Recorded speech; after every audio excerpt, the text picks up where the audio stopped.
नमस्कार।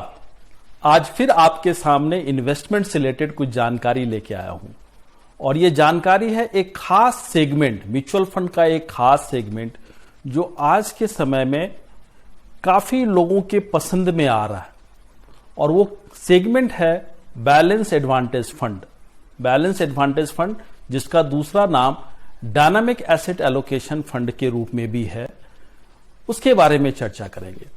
अगर हम लोग देखें तो आज के डेट में वो कितना पॉपुलर हो गया है, इससे आप अंदाजा लगा सकते हैं कि उसमें टोटल अगर सारे फंड हाउसेस को मिला दे तो 24 फंड्स अवेलेबल हैं और 25वां फंड एसबीआई म्यूचुअल फंड भी लेके आ रही है इसी कैटेगरी में। इसके अलावा अगर और देखेंगे उसमें फर्दर तो तकरीबन 29.5 लाख ऑलमोस्ट 30 लाख फोलियोज हैं, यानी इतने सारे इन्वेस्टर्स इस कैटेगरीज ऑफ फंड्स में इन्वेस्ट कर रहे हैं। अगर आप देखेंगे टोटल एसेट अंडर मैनेजमेंट इस कैटेगरी के अंदर में तो यह है 1.1 लाख करोड़, यानी 1,19,000 करोड़। और सबसे बड़ी बात है कि one of the fastest growing category है म्यूचुअल फंड इंडस्ट्री की। पिछले 6 महीने में ही देखें तो पिछले 6 महीने में इसमें जो इनफ्लो आया है वह तकरीबन 20,000 करोड़ का आया है। अगर हम लोग इस कैटेगरी की बात जिसमें डेटा आपके साथ शेयर कर रहा था, बेसिकली फर्स्ट क्वार्टर यानी जून मंथ के लास्ट का डेटा था, तो इस तरह से फास्ट मूव कर रहा है। जब कैटेगराइजेशन सेबी के तरफ से हुआ तो ये इस कैटेगरी को ज्यादा बेनिफिट इसलिए मिला क्योंकि सेबी ने इसमें एक इस तरह का एक बनावट बनाया कि फंड मैनेजर के हाथ में लिबर्टी थी कि वो इक्विटी और डेट में एसेट एलोकेशन कर सके, अलग अलग रेशियो में कर सके। और क्या दिया उसका, तो उसमें 0 to 100% यानी किसी भी गिवन टाइम में फंड मैनेजर गिवन सिचुएशंस और अपने फंड के ऑब्जेक्टिव के हिसाब से डिसाइड कर सकता है कि उसमें कितना डेट पोर्शन होगा और कितना इक्विटी पोर्शन होगा, यानी शेयर मार्केट रिलेटेड रिस्क कितना ले सकता है, क्योंकि इसमें लिबर्टी दी गई कि वो 0 से 100% डेट में रख सकता है या 0 से 100% इक्विटी में भी रख सकता है।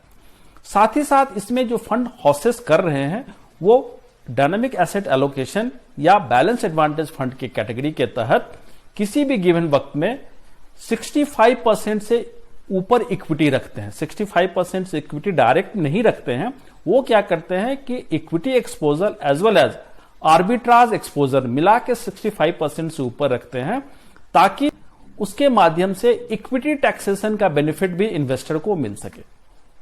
तो बैलेंस एडवांटेज फंड जैसा कि मैंने कहा कि काफी लोकप्रिय हो रहा है, काफी पॉपुलर ऑलरेडी हो चुका है और इसमें जो इन्वेस्टर्स खुद अपना एसेट एलोकेशन नहीं कर सकते हैं तो उनके लिए बड़ा आइडियल प्रोडक्ट है, क्योंकि इसमें fund managers already asset allocations करता रहता है। जब भी मार्केट ऊपर होता है तब तब इक्विटी मार्केट से प्रॉफिट बुक करता है और जब जब इक्विटी नीचे होता है तब तब इक्विटी मार्केट में एक्सपोजर बढ़ता है। जैसे हम लोग लास्ट ईयर देखा कि मार्च अप्रैल के महीने में जब तकरीबन equity market share market crash किया था तो उस वक्त अगर देखेंगे तो अधिकतर इस कैटेगरी के फंड्स में फंड मैनेजर्स का एक्सपोजर इक्विटी में 80-90% के बीच पहुंच गया था।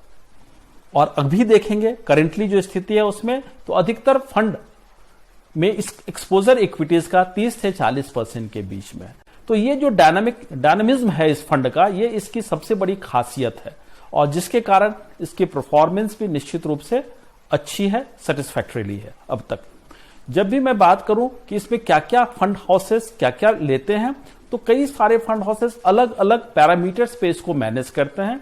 कुछ लोग सिर्फ प्राइस बाय अर्निंग रेशियो को देखते हैं, कुछ लोग प्राइस बाय बुक वैल्यू देखते हैं, तो कुछ लोग शॉर्ट टर्म कैप्चर करने के लिए डेली मूविंग एवरेज को भी देखते हैं, डेली मंथली या क्वार्टरली मूविंग एवरेज को भी देखते हैं। कुछ पैरामीटर्स सेंटिमेंट का पैरामीटर्स भी ऐड करते हैं, तो कुछ जो बॉन्ड यील्ड्स होते हैं उसके पैरामीटर्स को भी ध्यान देते हैं। यानी अलग अलग फंड हाउसेस के थोड़े अलग अलग मैनेजमेंट का स्टाइल है, मगर सभी का पर्पस सेम है कि एक अच्छा एक्सपीरियंस इन्वेस्टर्स को इस कैटेगरीज के माध्यम से मिले।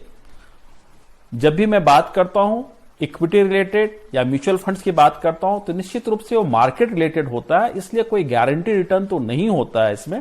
मगर तमाम बड़े फंड हाउसेस जो भी इंडिया के अगर हम लोग देखें टॉप 5 फंड हाउसेस हैं, चाहे वो HDFC हो, SBI हो। SBI तो भी जस्ट रिसेंट में ला रहा है, मगर HDFC, ICICI, Nippon, Birla, Kotak, तमाम फंड हाउसेस के इस कैटेगरीज में फंड्स हैं। इवन जो न्यूयर फंड हाउसेस हैं वो भी काफी अच्छा इस कैटेगरी में कर रहे हैं, चाहे वो एडलवाइसेस हो, चाहे वो अलग अलग और फंड हाउसेस हो, सभी के इसमें काफी बेहतर परफॉर्मेंस भी आ रही है। परफॉर्मेंस के साथ साथ इसमें बेहतर ये हो रहा है कि इनफ्लो भी काफी आ रहा है, यानी इन्वेस्टर के कॉन्फिडेंस भी काफी बढ़ रहा है।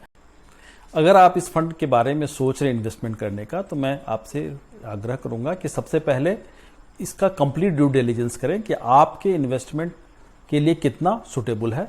आप खुद करें या आप जिस भी इन्वेस्टमेंट प्रोफेशनल के साथ जुड़े हैं उनके साथ बैठ के कंप्लीट चीज़ों को समझें और तब इन्वेस्टमेंट का डिसीजन लें।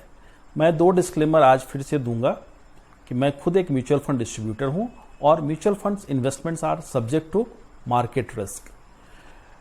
अगर आप मेरा चैनल रेगुलर देख रहे हैं तो थैंक यू वेरी मच। बहुत सारे इन्वेस्टमेंट रिलेटेड इन्फॉर्मेशन मैं वहां देता हूं जिससे आपको कुछ आइडिया मिल सकता है और उस आइडिया के बेसिस पे आप आगे ड्यू डिलिजेंस करते हुए आप कुछ डिसीजंस ले सकते हैं। एंड सेकेंड, अगर आपने सब्सक्राइब कर लिया है तो थैंक यू वेरी मच, नहीं तो कृपया सब्सक्राइब भी करें और बेल आइकॉन को जरूर दबाएं तो कि जो भी नए वीडियोस लोड हों, जो भी नए वीडियो मैं डालूं इसमें, उसकी इंफॉर्मेशन नोटिफिकेशन आपको रेगुलर बेसिस पे मिलती रहे। So once again thank you. कोई भी फीडबैक आपकी तरफ से जो आएगा वो मुझे इस चैनल को और बेहतर बनाने में मदद करेगा। So thanks a lot. नमस्कार।